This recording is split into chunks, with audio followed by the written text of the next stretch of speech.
All right, this week's topic is forgotten games, and this was suggested by viewer and longtime friend.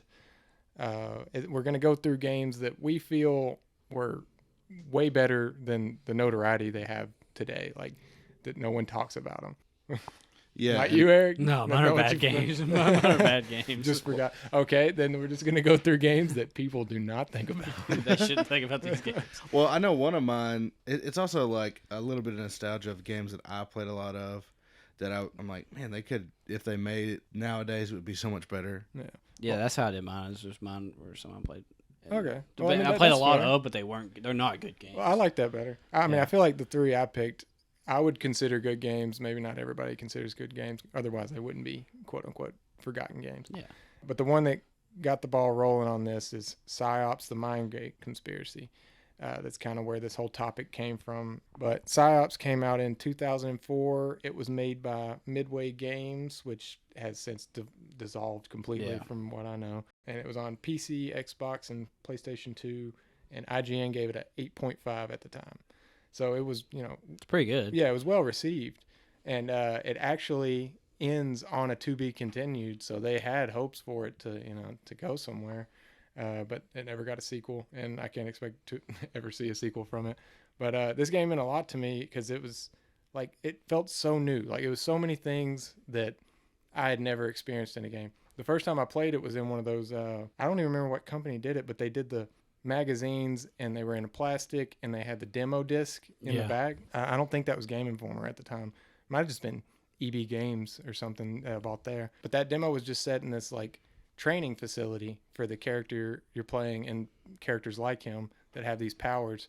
And it's just a bunch of crates and barrels and a wrecking ball in there. And you just use your powers and see what you can do with it. We must have played, 10, 20 hours of that training room alone. Like you could get up on these crates, like anything you could stand on, you could grab with telekinesis and fly around the room.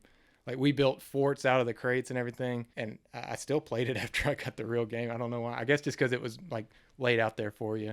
But the real game was great. Like the story was so well told, and the boss fights were awesome. It was an interesting concept. It kind of went a little too big for like what it was. Like it was trying to be something really big, but I still think it hit well. It kind of did that thing that Uncharted did, where you're doing something for a while and you get used to that, and you think, oh, this is what the game is. And then all of a sudden there's like mutant aliens or something there.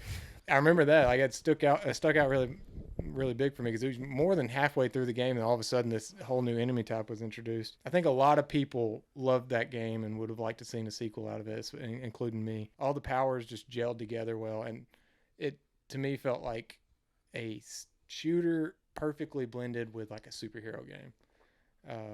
Cole, you would have loved that game. I hate that you missed out on that one because it would have been perfect at that time in your life, like it was for me. Yeah, I've seen some clips and gameplay of it, and I would have loved it. I would have. Actually, if I'm not mistaken, I think I've seen an uncle play it, but I never played it myself. Well, I don't know if it's backwards compatible. I feel like it would still hold up today. I mean, obviously, it's gonna have those rough things just from being 3 generations back. But it was so well polished for being kind of a little known game at the time. Yeah, I would recommend that to anyone that doesn't have a hang up about playing old games. We'll go around in circle here. We'll go with Eric next. So I got mine's a really old game called Clockwork Knight. It was on the Sega Saturn. Oh yeah, I remember. It was basically the chime off the clock. I can't think of what kind of clock is that? With the which one? Grandfather clock? it's a cuckoo clock. That's what it is. Yeah. Oh. So it's a princess. It's in the cuckoo clock. Uh-huh.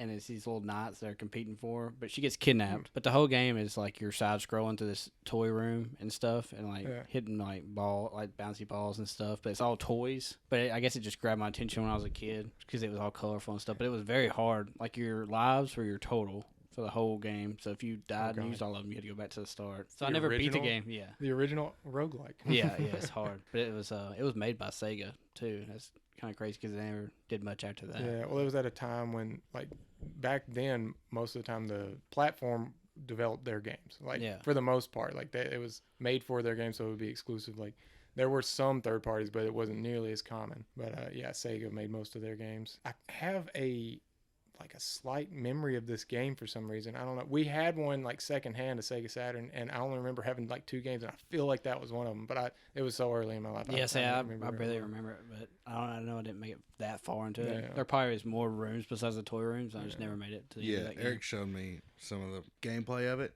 Super scary. One of the bosses is a freaking blue baby, like blue baby doll. Wearing a top hat. Yeah. Wearing a top hat. It looks like a baby Solomon Grundy, and it's just like it's super creepy.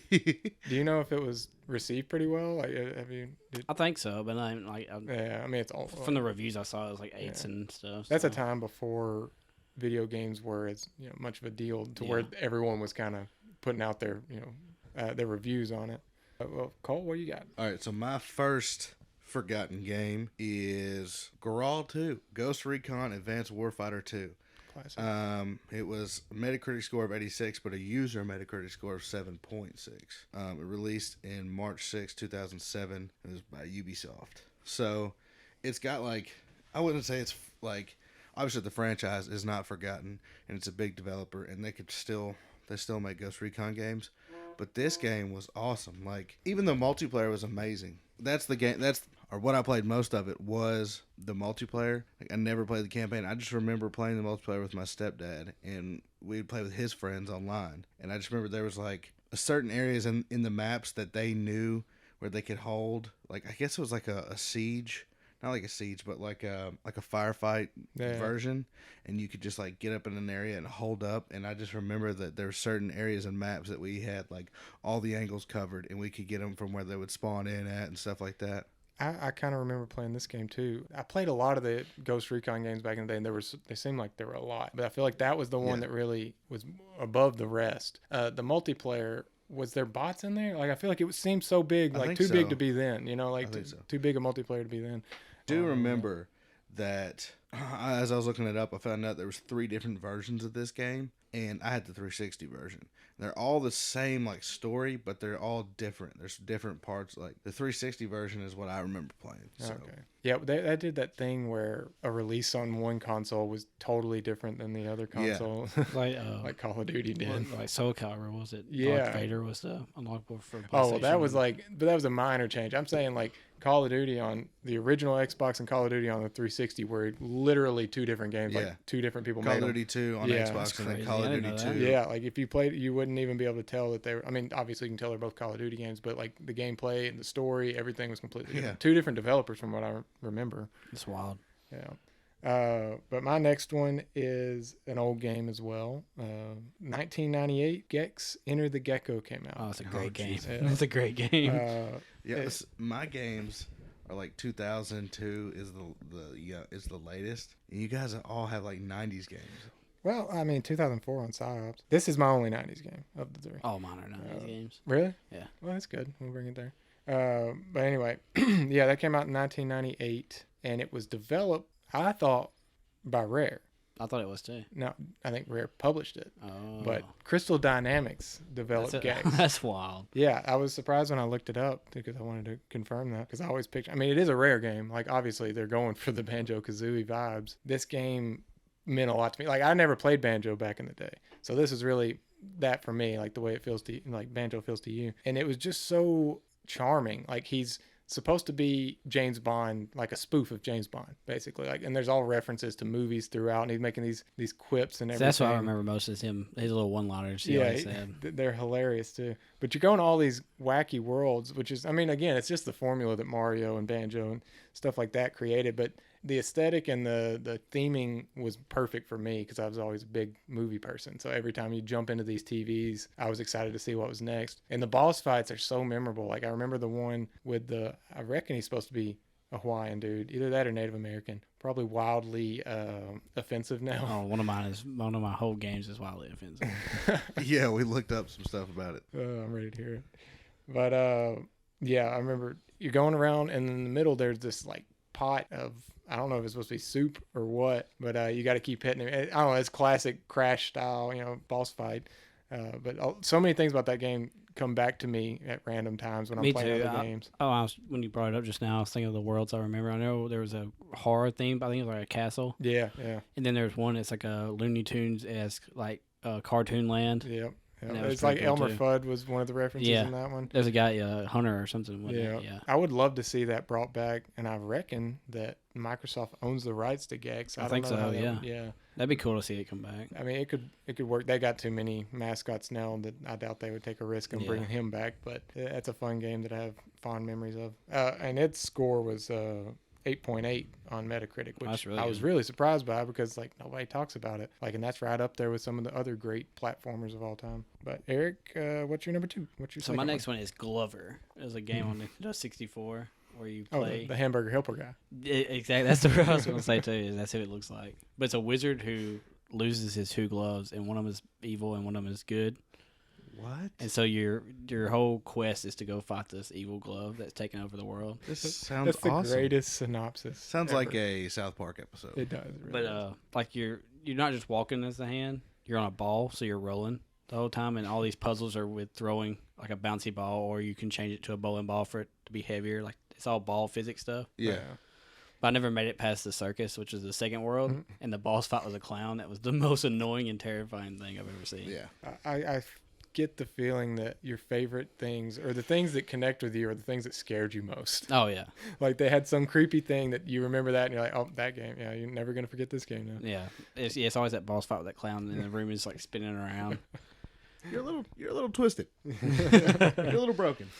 So my next one is a little game called Blur. We talked about it last week, and it just made me think about how much I loved it. And I remember I rented it and played it, and I really loved it. But it was a Metacritic score of 82, but a user score of 8.2. Released May 25th of 2010, and it was created by Activision, which now Microsoft owns. So Microsoft, get on it. But it was basically a kart racing game with real vehicles, and like. I just watched some gameplay of it this morning, and the way they did it was like they didn't just do races, they also did like different modes. So like if you shoot, like there's one mode where you're just racing and you're just shooting, you're picking up power-ups that are just bolts, and you're shooting other cars, and the more points you get, the more likes you get, and then you can unlock cars, and then all your likes, once you reach a certain level, you fight like a mini boss.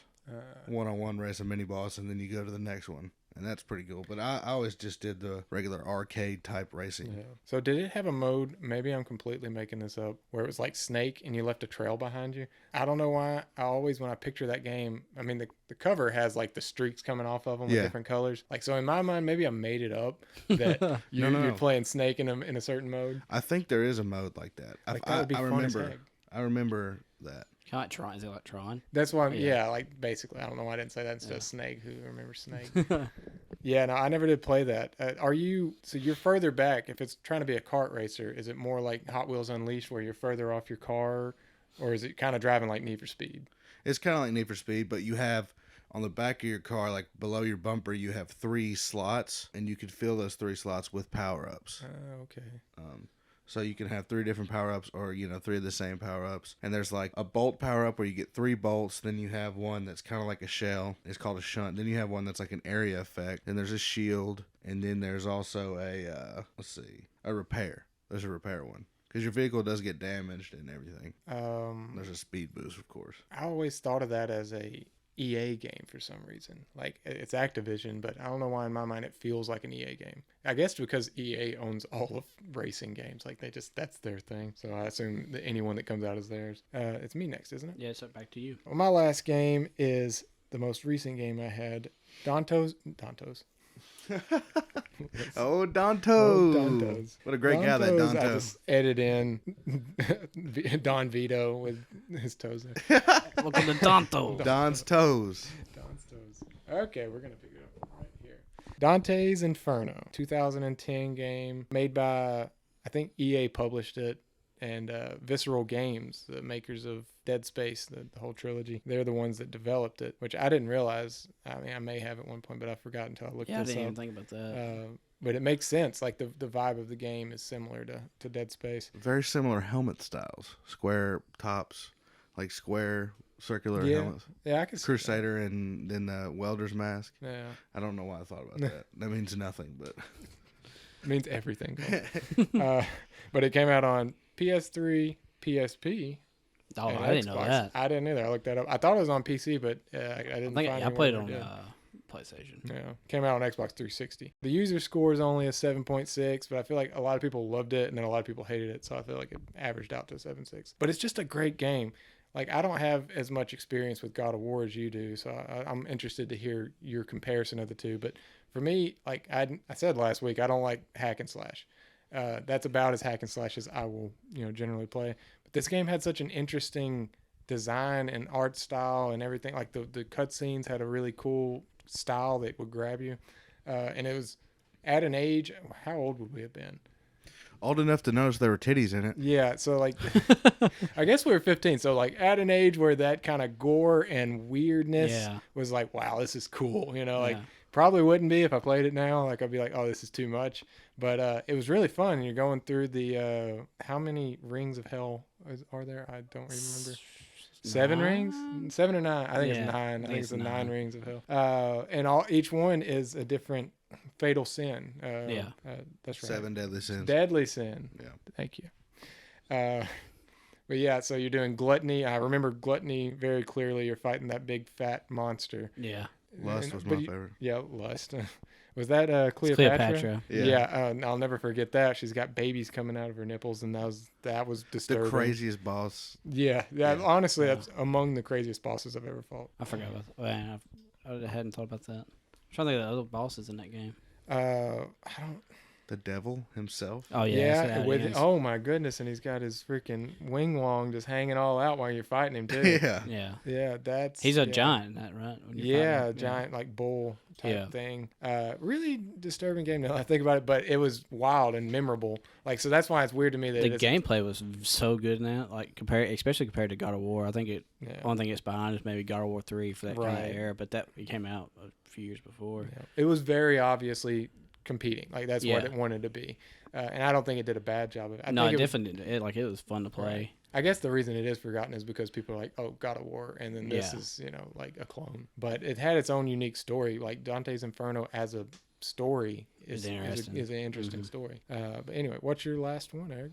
My last one is Clay Fighter 63 and 1/3 because it's a twist on the Clay Fighter 64. You've been teasing this to me because you didn't want to tell me what it was, and I swear I pictured this game, and I was like, "How's he gonna like?" The only I think it's Interplay Entertainment made this. It's a claymation, like all the art, all the character models. It's really cool art claymation. Style. Yeah, but it was like just a fighting game. That it was, and I spent so many hours on it. These characters are very bad. Like these would not fly. Yeah, we looked up like character words, like I got a list audio that they say. And there is a character on there that is very racist. We got bad. Bad Mr. Frosty, which is a big snow, like a buff snowman. Yeah. A blob. It's just a green blob that morphs. Bonker the Clown, hated him. Earthworm Jim, which he's his own. Yeah, mascot, it's his own game. Yeah. Hugin, the Witch Doctor. Yeah. It got a little problematic there. Yeah. Racist. Ichabod Clay, which is just a ripoff of Ichabod. Yeah, what is it? Yeah, Ichabod Crane. The Headless Horseman. Yeah. Kung Pao. That starts it. Yeah, it's just a guy wearing a karate gi. A gi. Oh, my bad. And every line that he has in the game, you could not use ever. It's like don't even want to say them on the podcast. He also carries like a him. carry-out box, and it's awful. Dude. But one of the unlockable characters, I think there's 3. But the one that I was most excited about when I was a kid is Sumo Santa, which is just an obese Santa Claus wearing a sumo outfit. So they wanted this game to be forgotten. Yeah. Oh yeah. It's not like we was watching gameplay of it, like the fighting stuff. Yeah. It looks so bad. But like I will give them credit for having something unique with the clay animation. Is really cool. I wouldn't mind seeing that nowadays. But yeah, everything I've heard about that game has been negative. Oh yeah, it's a bad game. Yeah. But I played it. I guess it was just one of those I had around the house, so I just played a lot of it. But and so my next game, my final game, is Pac-Man World 2 for the PS2. It had a Metacritic user rating of 7.7, and it was released in February of 2002, and it was made by Namco. And I just remember it because I think this game may be the reason I hate platformers. Because it's like you have to like go. So the thing is, the ghosts come in, steal all the gold fruit, and then release a demon. And so you have to get all the gold fruit from all the different worlds and trap the demon. And I never got to trap the demon because I think it sounds like a game I had on GameCube. Oh, That was I played It's a there's a GameCube release. Game. I liked it. Yeah, I think There's that's a it. GameCube release. Yeah, I sucked at it. dude, I was it. awful. Oh, it at was really hard, but it was. I love it. Yeah, I just remember playing it and listening to, because I also got like a bunch of rap albums, and I never listen to rap music, so I'd like play rap music and listen to this at the same time. So every time I hear like any song off of Nellyville, I think of this game, dude. This game, Spider-Man, and Tony Hawk's American Wasteland are the 3 games that I had at my stepmom and dad's house, and this is the games I probably played the most. That's but fair. this game, I just remember my sister would even sit and watch me play, and man, I was awful at it. But I just remember like there's a jungle level, and that's the one that I got to the most probably. I liked it. I don't think I ever beat it either. Just that we were at that age where you didn't beat too many games. You didn't really beat games. Yeah. But I feel like I remember there was a mechanic with you found certain collectibles and like you go back to the menu and there was an arcade. Like you could go into an arcade machine. Yeah, I think you could play like the old. Yeah, but you had to unlock them in the game, and I always like that type of thing. Where you're actually getting something that's separate from the game. But yeah, cool game.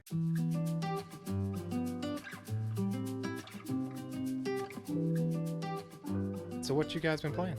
I picked up and I played Star Fox 64 a little bit on the online service. I'm not far. I'd say about 30 minutes or so into it, but I'm going to keep playing it. But it is fun. I never played it growing up, so it's my first playing of Star Fox 64. But it's pretty good. Yeah, I had hopes that you would be further than that. Yeah, no, I just hadn't picked it back up. I've never played a Star Fox, so what's the game about? Like, it's a flying game? I don't know. Yeah, it's an on rails flying like dogfighting game basically. Like it feels arcadey in a way, but it's got a good story and through line with it. And that's not my type of game, but I played it whenever I was 5, and I loved it then. Actually, my mom might be the greatest Star Fox 64 player of all time. Like she's beat it every way you can, all the hidden endings and everything. That's why I wanted you to play it, because like I've seen every inch of that game, and so like it'd be fun for me to go back through and show you all these secret passages that you can get to different worlds that aren't a lot of people don't even know are there, and there's multiple endings with how things can go out. Like that was one of the earliest experiences with that kind of free range decision making that actually impacted something, people dying and stuff in a game that didn't feel like it should have been there, but it worked. Yeah, I lost Falco in the first mission. I was like, I don't hope this is not permanent. But yeah, how did he come back in the next one? He wasn't in the second mission. Okay, so I mean he does end up coming back. He's not like permadead, but I think that's the punishment is that they're gone for at least a mission after that. Oh, you can lose characters like friends? Yeah, I mean they get shot down. You have it tells you if they're close to dead, and you get the chance to save them. If you don't, they're down for the next mission. That's crazy. Yeah, and it's got this like the way the story's told is all through these comms like in your ship, like on a little screen, and it's real charming the way they do that. But they kind of talk about those types of things after the missions, like you lost Falco, stuff like that. But yeah, it's a really cool game. I think you'd like it, Cole. Feels a little bit dated, but it's still got that fun element to it, even though it looks so polygonal. Like it's no more dated than anything else on that system though. That's true. Like the gameplay still feels really solid. Like there's good feedback. I'd like to see what it feels like on the Switch. It felt pretty good. I mean, I don't know how you reference how it felt before, but it feels good. It felt really good with the old dumb controller on the N64. Surprisingly, it's one game that made sense for it. The one stick makes sense for pulling up and down on a ship, on an airplane. But I'd like to see if the Switch has that better feedback. I'm definitely gonna dive back into it and play some more of it. Anything else you want to save? We'll talk about Pokemon last, since that's kind of the big one, the new release. Cole, what about you? What have you been playing? I started Death's Door finally. After watching you guys play it and hearing you guys talk about it, I saw that it was on Game Pass, so I downloaded it and I started it. And I got frustrated, like in the first, not the first boss, he's super easy, but like it's an optional boss, and I was like, it's like right when you go into the witch. Yeah. There's a boss off to the right that you can just avoid. Oh yeah. But I was like, I'm like a little mini boss. Yeah, I was like, I'm determined to kill this guy. So I had to go back, and I got past him, but you got him down. It pissed me off. It felt like I was like, man, this is why. And then I was like, after I beat him, I turned it off. I was like, that's enough for today. That's enough for today. I'll come back tomorrow and play. The Witch's area is one of my favorites though in the game. Yeah, I feel like it is one of the toughest in the game though. Maybe it's just at that point in the game you don't know enough. Like it probably was still easier learning going back through. I mean, I 100% of that game. Yeah. And yeah, that was one of my favorites. But the one thing I do have to say is I'm not far, but I feel like I missed a bunch of shit. Like I only have 2 upgrade, and I don't have any new weapons. I have the umbrella, but I'm not going to use. Yeah, there's a lot of stuff you can walk right by. All those shrines, or they're hard. They're well hidden. And I was worried that would be something that frustrated you, just because like you can just straight up miss things. And a lot of the stuff with how you have to progress is kind of difficult. They don't hold your hand at all, but it always made me feel real rewarded when I figured it out myself.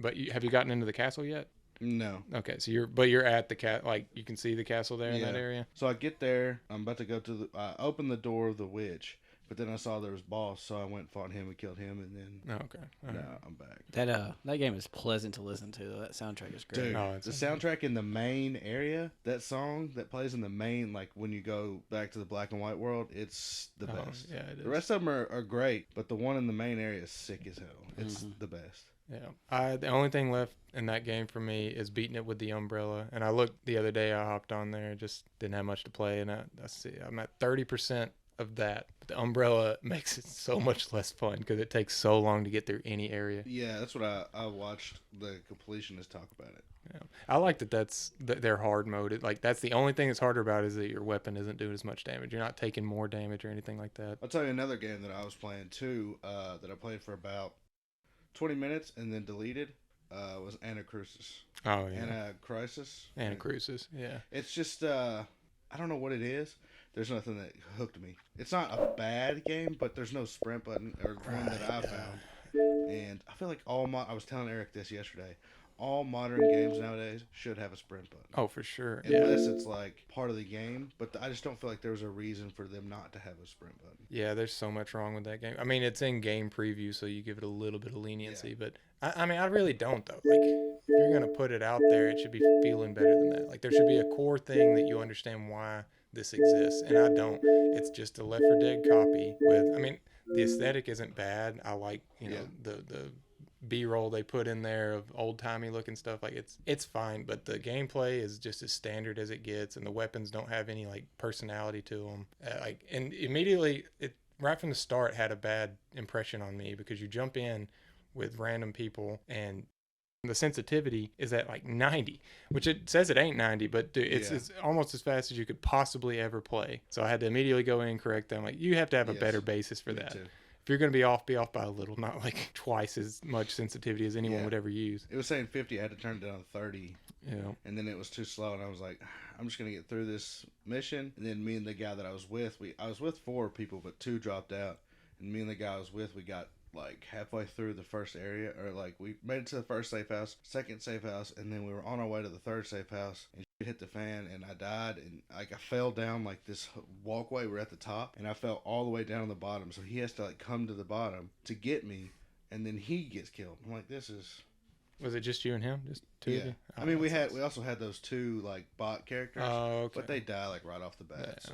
So all I played of it was what was in last week's episode. Like that, I captured that gameplay, and that's all I could stand to play of it. I was like, I'll give them an idea of what it is. I deleted it as soon as I finished that. I was like, it just isn't something I want to put any more time into. What about you, Murley? What have you been playing? Well, I think this is the first week in years that I haven't played a game on Xbox. Like, normally that's where I'm playing most things. I played a lot of Switch, though. A lot of Zelda. Well, not as much as I'd like to. It's been a busy week with everything. I planned on playing more Zelda this weekend at the hotel, but my 4-year-old, Maverick, took it out of my Switch. Oh. And what was in there was Donkey Kong Country Tropical Freeze. So I was like, no.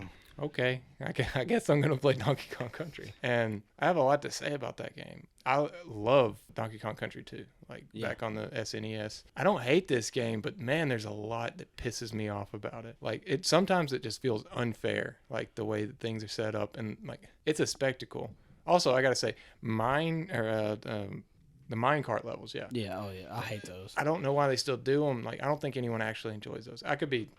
Maybe a lot of people do, but it just doesn't feel fun to me. Like, they're just a spectacle to look at, and they're annoying once you do it. The 5th time you have to repeat a section of that, you wish it was over. But I never did beat that. I never beat Tropical Freeze. Like, I haven't beat it. I didn't finish it. I beat 2 areas of it. I played quite a bit, and I mean, I wouldn't say I didn't have fun, but man, there were so many things I could point out that I'm like, oh, that section's so annoying. Well, It's old school. It's definitely old school in the sense of how the difficulty is in the platforming, and it's easy enough to get lives that you don't feel like you're constantly going backwards. But I don't know. There's just plenty of games I'd have rather been playing. I was hoping it was going to be this thing where it removed choice from me, only having that game, and then a few other games I have downloaded. And I was hoping I'd be like, oh man, I love that he did that. And I'm like, no, I wish I would have been playing Zelda. But I mean, it's a good game. I just wish it was Donkey Kong Country 2, honestly. Well, my favorite level in those is where it's just a complete shadow, like it's like a sunset or something. Yeah. But the red and Donkey Kong's eyes lit up, or the hat. Yeah, they definitely did some interesting things. I've seen the clips of that part. That's dope. The art style. I don't like the boss fights. They feel, I don't know, something about them just doesn't feel good to me. Some of the levels are really, really interesting. So I'm gonna throw some positives in there. Oh, another negative though, that game is so annoying when you don't have Dixie or Diddy. Screw Cranky. No one should ever pick Cranky. He's just a subpar choice. He's terrible in that game. But with Dixie and Diddy, you can get through a level. I feel like that's the baseline difficulty they set for that game, was you to have them. But it's so easy to lose them on some bull crap, and then you're stuck with just Donkey Kong, and you start to hate him because he can't do crap. Well, they're on that funky mode. No, I can't do that. I wish I could just play funky and not have the difficulty be brought down. I hate that he's behind the wall of making it easier. Like, there should be 2 options there. Yeah, you remove the difficulty a little bit, and another option where you just play as Donkey or Funky. Is Cranky the old one? Yeah. Old guy? Well, his mechanic is that he has a shovel. So when you jump and you press it again, he'll shovel into the ground and it'll jump you up like a pogo stick, basically. It's his cane. Oh, is it his cane? Yeah. It looked like a shovel. Yeah, I think I think you're right, though. It makes more sense. But Dixie's by far superior because she can take you higher whenever she does her hair. She spins, right? It's kind of like a double jump. Just like any good woman. Yeah, take you higher. Diddy's fine, but you kind of float there with him. Like, I think he floats a little longer than she does, but without him, you can't do anything. Yeah. But I definitely had my frustrations when I played that game. Yeah, other than that, though, all I've done is some Zelda and always Animal Crossing. Like, every day Animal Crossing. I haven't checked mine in about 2 weeks. Like, that's the one I wake up, if I'm on my Switch, I'm like, before I get on Zelda, I got to hop in and grab some fruit, sell them, dig up some fossils, get them assessed. Like, I end up spending an hour before I do anything else because I'm like, I got to manage my island. I'm sick of the snow at this point, though. I am too. But I'm running around in my swimsuit because I go diving, and I'm like, I'm not going to switch every time I want to. So I'm out there like a psychopath, just in the snow, no shoes on. Yeah, just freaking seeing my own breath, but I'm wearing a unitard. But I love the game. Like, and controversial I know you're gonna hate it, Eric, but it's climbed all the way up to where I don't know if it isn't my favorite Nintendo game of all time. Like, it's actually reaching that high for me. I mean, it's a good game, but it's hard to say it's my favorite. It's so different. I mean, it's definitely hard to compare it to like Odyssey or Mario 64, something like that. But the amount of hours I put into it, nothing matches it on Nintendo. But what matches it outside of Nintendo? Siege, Borderlands, Halo, Fallout, like the bigger games, But yeah, Fallout's right there with it, but it might be about the same. Do you want to go back to Eric? Yeah, I want to hear about Pokemon now. So as of today, I'm at the second big open area of it. I really like the game so far. I like the choices they made as far as just traversal. It's just fun to go out there and explore, and just there's no hang time. You throw your Pokeballs, you either catch them or you don't. But then some of them get pissed if you throw, that you hit it with a Pokeball and they're going to try to fight you, and then you throw your Pokemon out to fight it. So how does that work? Like, is it if you're not a high enough level to just catch it in a one shot, then your chances are lower. Because I tried catching a level 31 and it jumped right back out of that Pokeball. Yeah, it laughed at you. Yeah, dude. As someone who's only played like Pokemon Sword and Shield and then Sapphire Edition, and then like I think I played Diamond or whatever, but the loop is totally different in this game than it is, because usually in Pokemon you want to fight more to level up your Pokemon. In this one, you level them up by everything you do. So like if you hit a tree and you get orange berries, that Pokemon gets 15 XP or whatever it is. And you catch a Pokemon, all your Pokemon get XP. When you do anything, it gets XP. So it levels your characters up as you go, and you don't have to fight. It's like watching Eric play the game when I played Pokemon Sword and Shield and I was like 3 hours in, I battled probably 30 times just to get my characters up as high as I want them to be. And he probably battled 4 or 5. Yeah, there's not as much battling, but I don't mind that. Yeah, I mean, there's the option to if you want to, right? Yeah, you can definitely battle more. Well, I got to say, everything I've heard about it so far makes me so much more interested in actually trying it. Like you're saying with that, it's like challenges. Like you constantly have a challenge you're fulfilling. That's what I didn't like about Let's Go is like, why would I? Why do I want to do this? You know, like I didn't feel like I was rewarded for every little thing I was doing in there, so I just didn't do every little thing. Like your main goal is to fill out this Pokédex. So to get it completed in any tree, you have to have it to level 10. So it gives you a checklist of things you could do to increase your level. And it's a real neat system. How many do you have so far? How many Pokemon? 33. I think last time I checked, I had 33. What's Pokemon. your highest level one? I got one that's almost a 20. I think it's my starter, and I've already evolved it once. The one negative I've been hearing is surrounding graphics and the world not feeling alive. I've heard a lot of people say that like it feels awesome to have all these wild Pokemon, but the world itself isn't interesting. See, I mean, I was telling Cole a little bit about this as far as graphical. It's like, it could, as much money as Nintendo has, it could look a lot better, but it doesn't detract. I mean, it doesn't detract from it. It still looks decent enough to like. It's just crazy that the ground looks like the grass isn't there. It's not. It's just a flat, painted on. It looks like somebody took yesterday. Yeah, and like you said, Game Freak has endless money. Like no other property has more money than Pokemon, so it should look like it being the newest Nintendo game and the OLED just happened. It should be the most blow away, knock you down game there is. So that's a little disappointing. But I mean, the character models look good. Like I like the cell shaded look. I just wish, from what I've seen, that the world looked a little more lively. Everything happens in the overworld. There's no jump to another screen. That's definitely what's intrigued me because I don't like the jumping to another screen. Like it takes me out of it. Like if I'm battling them in this live style, and there's multiple ways it can happen. Actually catching one sounds more interesting to me than having to throw out a Pokemon to fight them. Obviously that's part of it and needs to be there, but I like the idea of sneaking up like Solid Snake and throwing a Pokeball and grabbing one. Say you're battling like a level 31 and you're not going to win, you can just your character is always, you can always move your character and you can just run away and it counts as you run away from battle. You just leave poor little Eevee back there to die. Well, it eventually falls out, but there's no cutting to other screens to battle or catching. Right. I love it. It's the most fun I've had with a Pokemon game in a long time. Yeah. I love to hear it. I was pretty low on it just from the way it looked when they first showed it in terms of the world seeming empty. But if everything you're doing is interesting enough, then I'm looking forward to jumping into it after you're done with it. Yeah, I was just like sitting in Eric's room like on my phone for like 30 minutes straight, and I just hear the game in the background being played, and then Eric goes, I love this game. I love this game. It's a delightful game. I love this game. It's great. I mean, that's the best thing. That's how I feel about like Animal Crossing, like just it's delightful and you're not stressed out doing anything. Like I love having a game like that. Sometimes you want a game that's going to get your heart racing and you're worried about the stakes of things, but I like to have a game that I can just pop on and be comfortable for however long I want to play it. Yeah, like last night before I went to bed, I just went around the little village, like your hub, your village, and I was just doing tasks for some of the people around there, just doing little side quest stuff, and it was all pretty fun. But one question on that before we move on. Comparing it to Breath of the Wild, because that's what a lot of people wanted to do. I'm not saying it's going to be that. It's a totally different gameplay style, but does it feel like it took Pokemon to that level? Like the transition that happened with Zelda going to open world like that?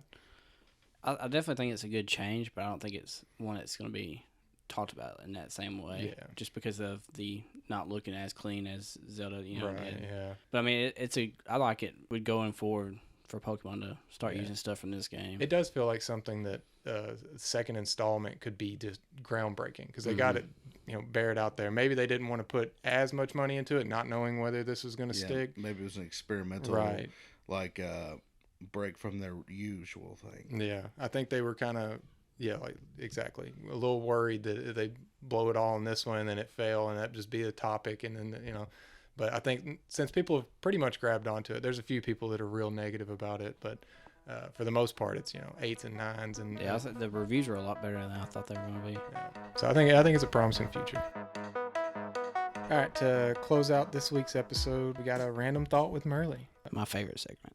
Love it. I like this one. Play a lot of Crash, and it got me thinking. All of the Wumpa fruit, does Crash just eat all of that? Like, is he eating it right then, or is he saving it to, like, it goes into the crate at the end? So, like, is he going to eat it? But I can't.